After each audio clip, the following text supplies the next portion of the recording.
Okay, today on my Skyline I'm going to be working on a coolant leak, which is up underneath the intake manifold. So the other day I was driving and when I turned off the car, I came back to it a little bit later and noticed that the coolant overflow had overflowed and there was coolant on the floor. That was yesterday and it's been humid here so it hasn't really dried up. And my coolant level was still good in here, so I think I had just overfilled it because I had a mild leak from the water pump that I was going to be addressing.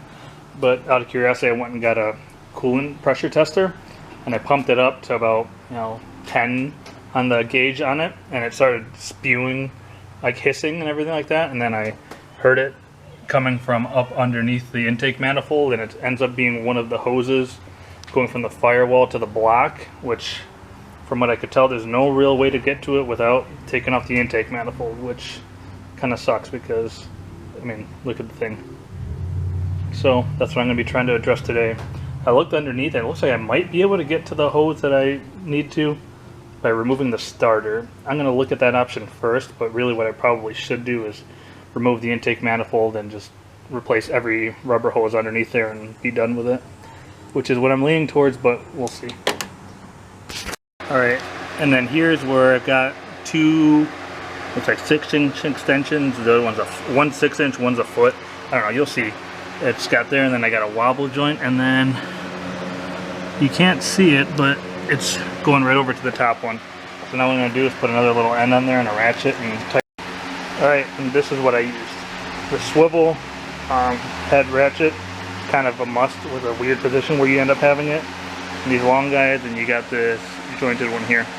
On the bottom you can use a regular ratchet with a 14mm. Okay, so I went ahead and removed the starter just because it's 2 bolts to remove. The way that I got to the starter was right through this area here. I got a long extension, probably like a foot, 2 feet of extensions or so, basically till it ends up right here. And I watch right up here how I line it up to the top bolt. It's 14mm. And on the bottom you can get to it really easily, the 14mm for the bottom one. So I undid the top one because it was harder. That way when I loosened it, it was easier to go ahead and keep loosening it by hand. And the bottom one, it's much easier to get to. I'll show you under the car. Well, the starter's out right now, but it did go right here. Right there, 14mm, and then now I can see the hose that is leaking currently. So I'll show you, which you'll be able to see it leaking right there, that little tiny guy there. Looks like I should be able to reach the little 8mm there.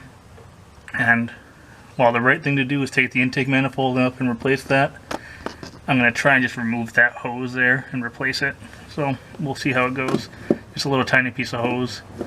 Getting to the clamps is going to be the hard part, but we'll see how it goes. You can see it's even dripping right now.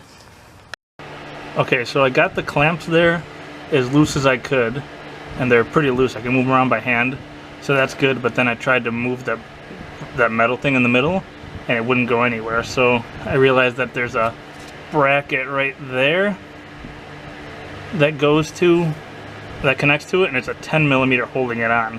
So actually what I did is I came in from like back in this area. You see where my fingers wiggling? From the transmission side, I did a long 10mm with like about a foot or 2 of extensions, and a joint socket at the end. And I was able to loosen it up. So now I'm gonna go ahead and see if I can remove that.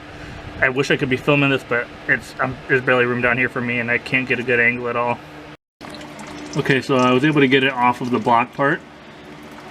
Just kind of grabbed it and yanked at it once everything was loose, and it started raining down coolant on me. That's my fault for not draining it, but I got a pan there catching it, so I'm gonna let that drain for a while until it is enough for me to go on down there without getting sprayed all over.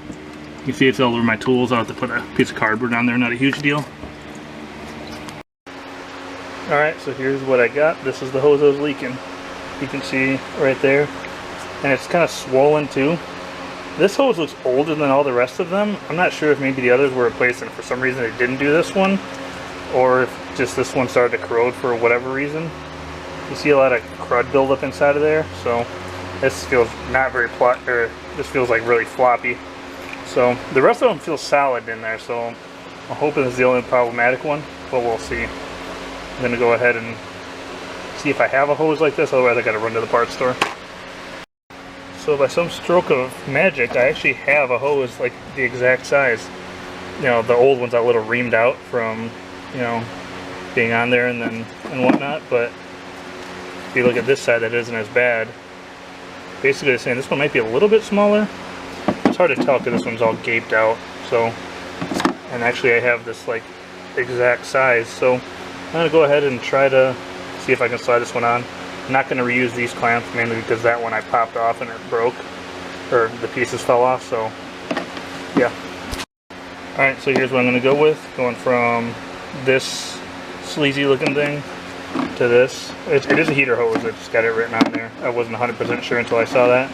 And I've got these hopefully decent clamps. These are out of a Harbor Freight kit, so we'll see how well these hold up. And it'd be really suck if they didn't because of the location, but you know, that'll be my fault for not going to get better ones at the parts store. But so I'm going to go ahead and try to sneak it in there and see how it goes.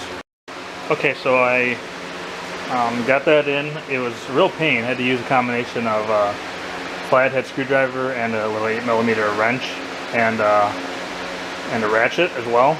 It's kind of a pain. Just for the one up against the block. For the one further out, wasn't a big deal. So what I'm going to do now is I just went ahead and filled it up with water. Just because I don't want to waste coolant if it's still leaking or if a different one starts to leak. So what I'm going to do right now is pressurize the system and see if it holds or if I get some other leaks. So I'll do that right now. And for this I'm going to be using this Power-Built coolant pressure test kit.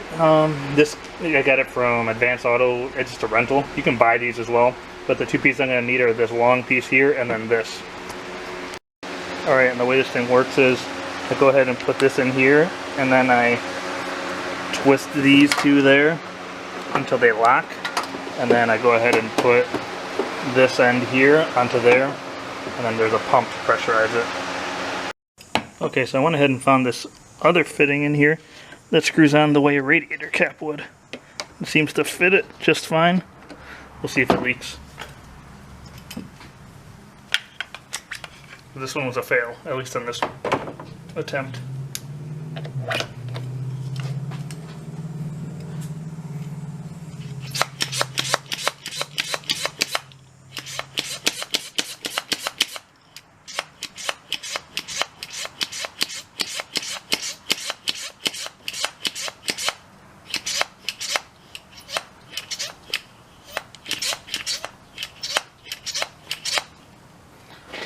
Alright.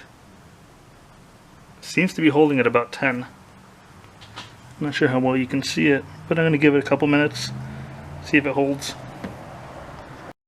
Alright, this is about 10 minutes later. It's still holding at the exact same spot, so I think we're good. I'm going to pump it up a little bit more, just make sure it holds, because this is a 0.9 bar radiator cap, so I want to pump it to at least that, so I know that when it gets fully pressurized, as far as what the radiator cap can take, that it'll still be good. So I'm going to pump it up a little bit more, but it should be good. Alright, so I got it right there between 10 and 15 roughly. I think 0.9 bar is like 13, low 13, so I'll see how long it holds here. Alright, it's been another 10 minutes roughly, and it's still holding right where I left it, so I'm going to call it good. I'm going to go ahead and get the starter back in, clean up, and then start it up and try to bleed the cooling system. Right now I just have water in there, so what I think I might do is get one of those like cooling system cleaners, just because there was some rust and stuff inside the hose that I removed, so that could be part of what was causing the issue, so, or what caused that hose to fail.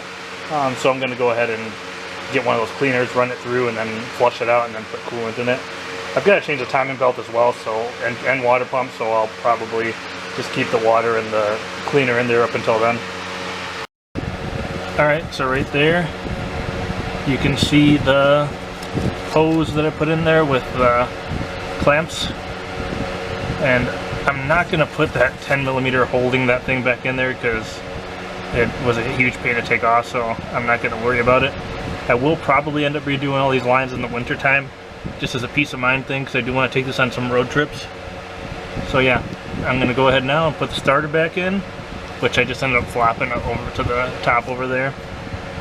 So yeah, it should be pretty good from here. And there's a shot of where I ended up flopping the starter.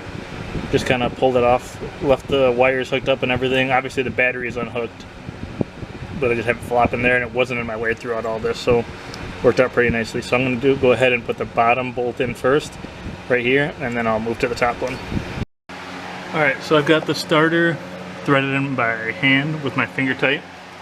I was able to do the bottom one basically all the way in, finger tight, and then the top one, I got it started. So now I'm going to go ahead and tighten it up from the top, and then tighten the bottom one afterwards. Alright, got everything cleaned up, got the starter back in, bolted up, tightened on the top and the bottom, just got to hook up the battery, and we're still holding pressure the same spot, so I think we're good. I looked up, because this is the first time I've actually had to do a pressure test like this. It's apparently you're only supposed to do this for like 2 minutes, so this has been like 15-20 now that it's been holding pressure. So we should be good. So hopefully those other 30-year-old hoses will hold up for at least for a little while until I get a chance to do my front-facing plenum, and then I'll redo all the lines at that point. But yeah, there we go.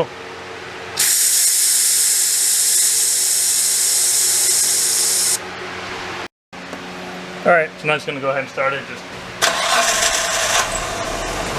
Okay, so there's nothing leaking obviously right now. I'm going to go to the parts store now and grab some of that cleaner, put it in, fill it up with water, and then see how it goes.